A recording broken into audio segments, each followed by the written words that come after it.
السلام عليكم ورحمة الله وبركاته. أخوكم دكتور رضوان أحمد، أستاذ مشارك في قسم الأدب الإنجليزي واللسانيات في كلية الآداب والعلوم في جامعة قطر. في الآونة الأخيرة بدأت مجلات عربية تطلب مصادر عربية بشكل مرومن، يعني مكتوب بالحروف اللاتينية الإنجليزية. فهذا الفيديو خاص بالباحثين العرب، وإن شاء الله سنتعلم عن كيفية رومنة المصادر العربية. يلا نبدأ. فالآن نبدأ كيف نقوم برومنة المصادر العربية. وأنا كتبت الكلمات العربية، رومنة المصادر العربية بالحروف اللاتينية التي هي رومنة، يعني رومنت الكلمات العربية الثلاثة بالحروف اللاتينية. فما هي الرومنة؟ رومنة عبارة عن كتابة اللغة العربية أو الفارسية والأردية في الحروف اللاتينية بطريقة موحدة. فتستخدم الرومنة لكتابة أسماء المدن والكتب والدوريات، وطبعا المراجع والمصادر في البحوث المكتوبة باللغة العربية. وهذا شيء مهم جدا جدا، لأن مثلا اسم عبد الرحمن يكتب بطرق مختلفة. مثلا في ناس يكتبون بالطريقة الأولى، وآخرون بالطريقة الثانية، والآخرون بالطريقة الثالثة والرابعة، وهكذا. هذا طبعا فوضى. ففي الرومنة نحاول أن نوحد طريقة كتابة الكلمات العربية بطريقة خاصة حتى كل واحد يقرأ بطريقة صحيحة. فالهدف من الرومنة هو الضبط، النطق، لأن الحروف اللاتينية أو الإنجليزية لا تستوعب أصوات عربية. ومثال ذلك مثلا هذه الحروف الثمانية، حاء وصاد وضاد وطاء وخاء وذا وغين وعين، هذه الحروف لا توجد لها حروف بالأبجدية الإنجليزية، فلازم نجد لها حل. وبالإضافة إلى هذا، باللغة العربية في فرق بين الحركات الثلاثة ومدها، مثلا فتحة ومد ألف، كسرة ومد ياء، وضمة ومد واو. مثلا قتل وقاتل، يعني لازم تكتب بطريقة مختلفة بالحروف اللاتينية حتى لا تكون المشكلة في المعنى. كذلك هناك شيء خاص، شدة. يعني بالعربي نحن نكتب شدة، والشدة تدل على جمع حرفين يعني صوتين، فنرى كيف نقوم برومنة الشدة كذلك.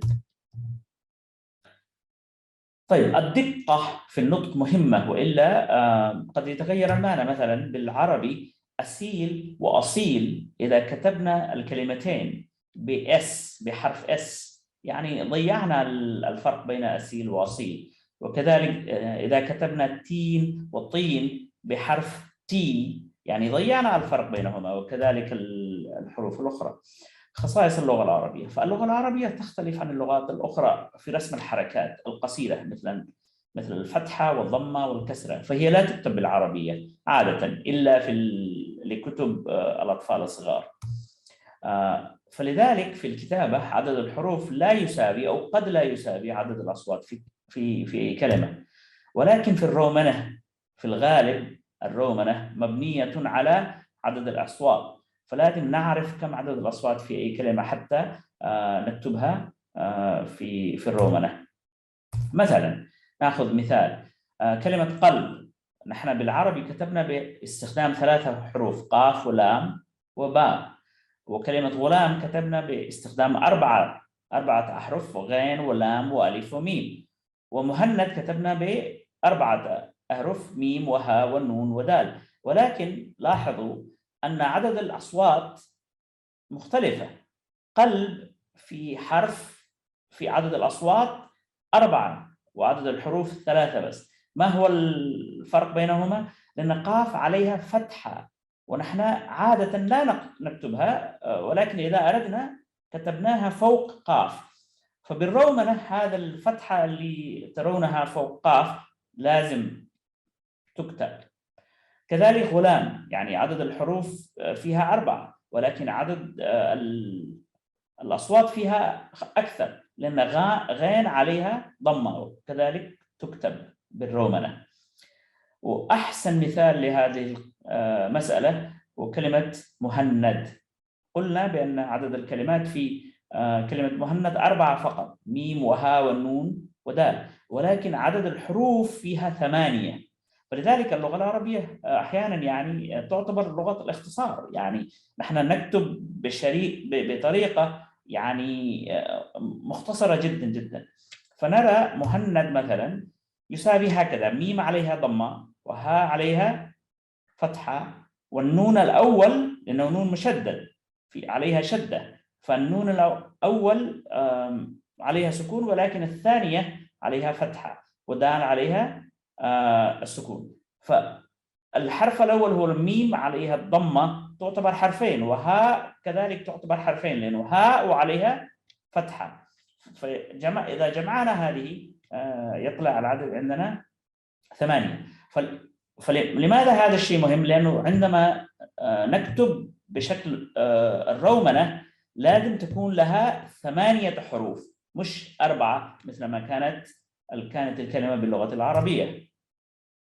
فاليوم إن شاء الله نتعلم كيفية قواعد الرومنة حسب نظام مكتبة الكونغرس. طبعا في أنظمة أخرى وهناك فروق بسيطة بين نظام مكتبة كونغرس ومكتبات أخرى.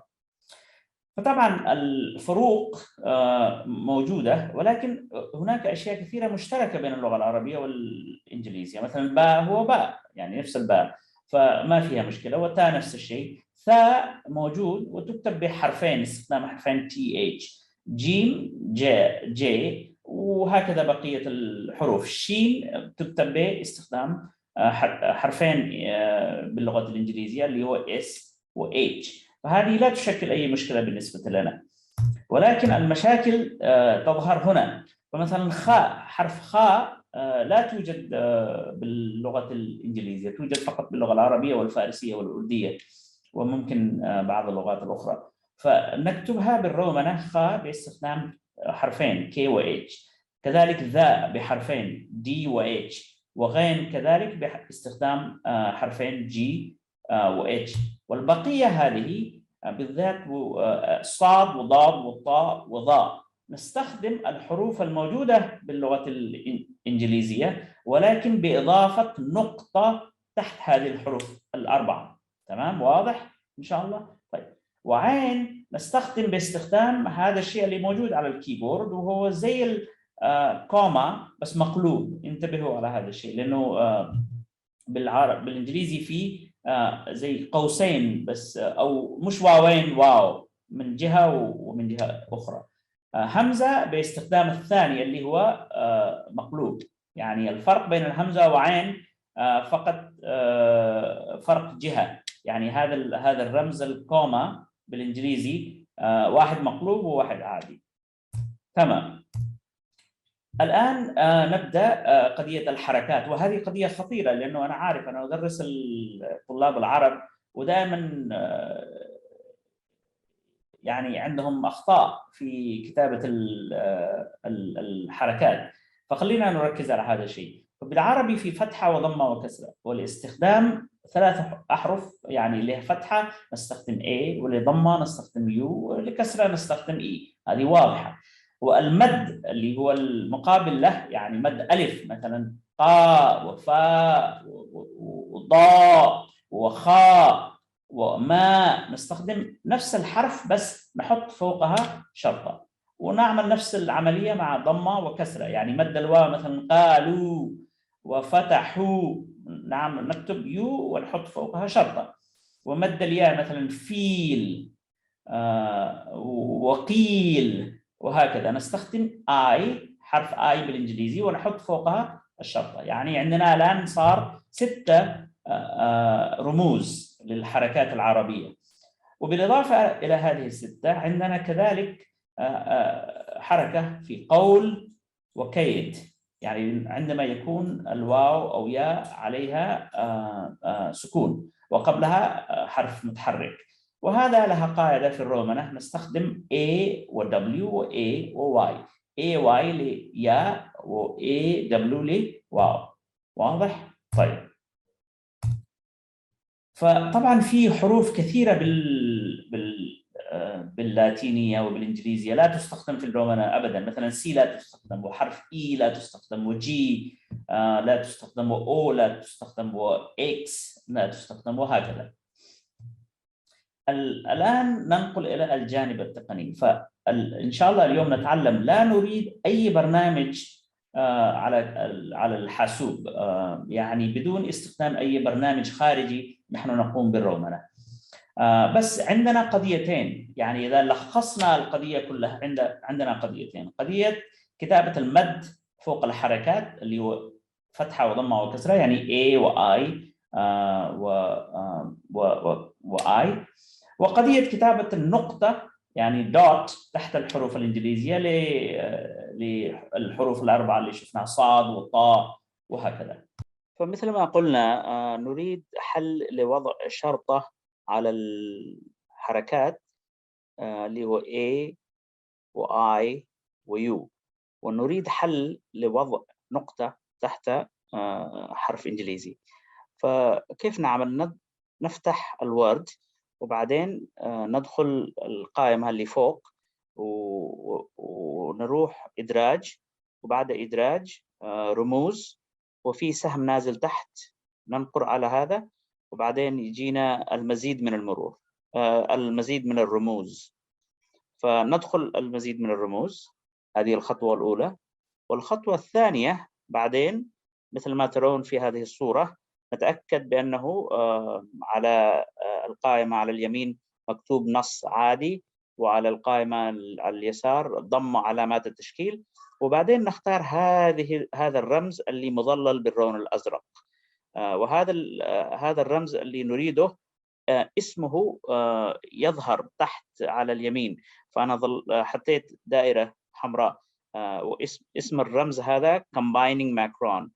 فلازم نتأكد، لأنه الرموز هذه بعضها يعني أشكالها يعني متداخلة بعضها البعض، فتأكدوا بأنكم اخترتم combining macron، وبعدين نعمل لها مفاتيح الاختصار. تمام. وبعدين لما ننقر مفاتيح الاختصار تظهر هذه الشاشة. والآن نحن نختار أي اختصار من الكيبورد. أنا اخترت كنترول كيو. بإمكانكم تختاروا أي اختصار آخر، بس لا تختارون أشياء مثل كنترول A لأن هذا لشيء آخر، وكنترول P اللي هو لشيء آخر، وكنترول V اللي هو شيء آخر. فلذلك كنترول كيو لا يستخدم أظن. فأنا اخترت كنترول كيو، وبعدين نعمل تعيين. خلاص الآن هذا الشيء محفوظ عندك في جهازك. فكلما نعمل كنترول كيو الجهاز يحط شرطة على حرف.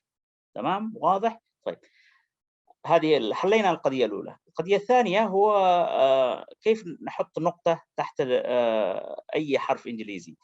فلذلك نعمل نفس الشيء، نروح إدراج وبعدين رمز ومزيد من الرموز، ونتأكد نفس الشيء نص عادي ضم علامات التشكيل على قائمتين اليمنى واليسرى، وبعدين ندور عن هذه النقطة اللي اسمها combining dot below. وتأكدوا مثل ما قلت في بالنسبة للعملية الأولى لازم نتأكد بأن الاسم هو اسم هذا الرمز هو combining dot below، لأنه في أشياء متقاربة جدا. إذا حصلتوا على هذا اختاروا، وبعدين مفاتيح الاختصار، وبعدين مثل ما عملنا في الخطوة الماضية نختار أي اختصار.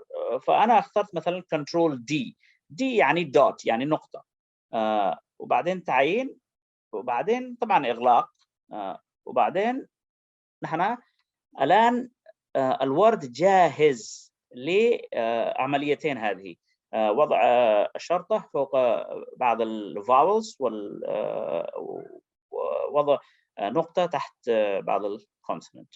تمام. الآن قبل ما ننقل إلى تدريب عملي، أريد أن أشكر زميلي الأستاذ الدكتور عبد الله الخطيب، اللي هو كذلك أستاذي في كلية الشريعة. أنا توني خلصت ماجستير في علوم القرآن والتفسير من كلية الشريعة، والدكتور عبد الله الخطيب كان أستاذي ومشرفي. فتحية طيبة للدكتور الأستاذ عبد الله الخطيب. الآن ننقل إلى التدريب العملي. خلاص الآن نحن جاهزين، وسوف نبدأ رومنة الكلمات العربية. أول كلمة هو كتب، هذا أسهل واحد.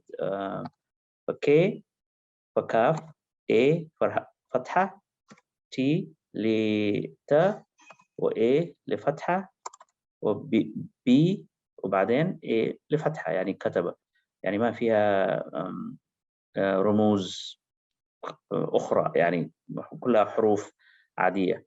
مساجد، مساجد، فما M لميم، وA لفتحة، S، وبعدين عندنا إيش؟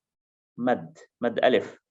فكيف نكتب مد ألف؟ نكتب A، وبعدين تذكرون قلنا إيش؟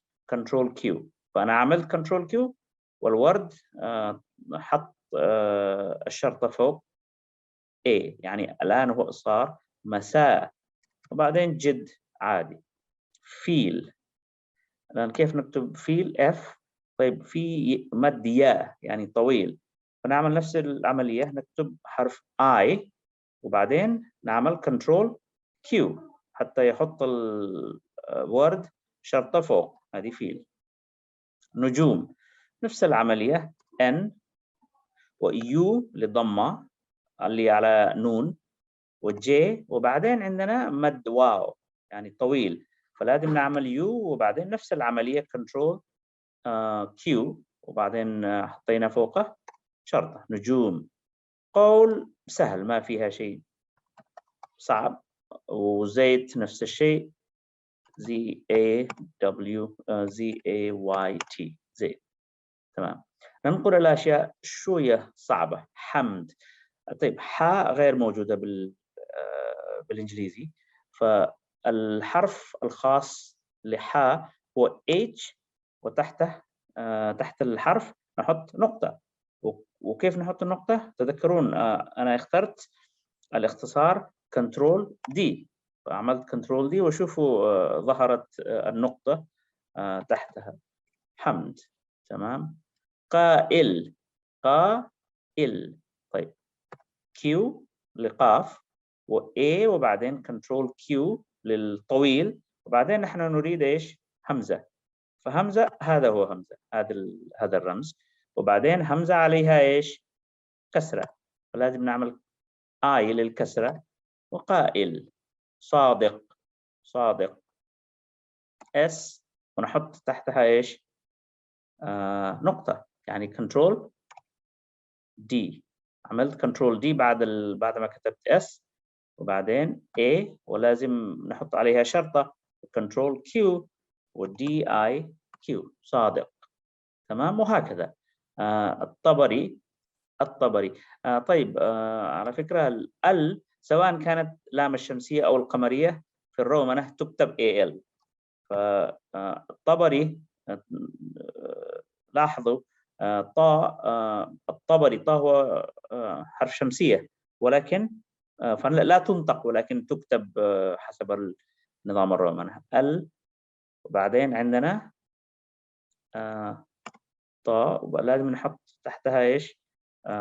نقطة، يعني كنترول دي، وبعدين A وB وA وR، وبعدين I، وفوقها كنترول Q. طبري. تمام. قضية الشدة مهمة كمان. بسام، يعني سين عليها شدة، فلازم نكتب مرتين. تمام. فعملنا نفس العملية، A وبعدين كنترول Q لمد ألف، مد ألف، وأصبح الآن بسام. كمون نفس الشيء. النظام، الكلمة هذه قد تكون نظام، بس أنا قصدت العالم الكبير النظام، فنكتب ال بعدين NA، والضاء ما هو الحرف؟ Z، ولكن لازم تحتها نقطة، فنعمل كنترول D، ولأن الضاء عليها شدة فنكتب مرتين، تمام. وبعدين نكتب A و A مد، فنعمل كنترول Q و M نظام. وإن شاء الله ننتهي بهذه الكلمة الطيبة. محمد، ميم،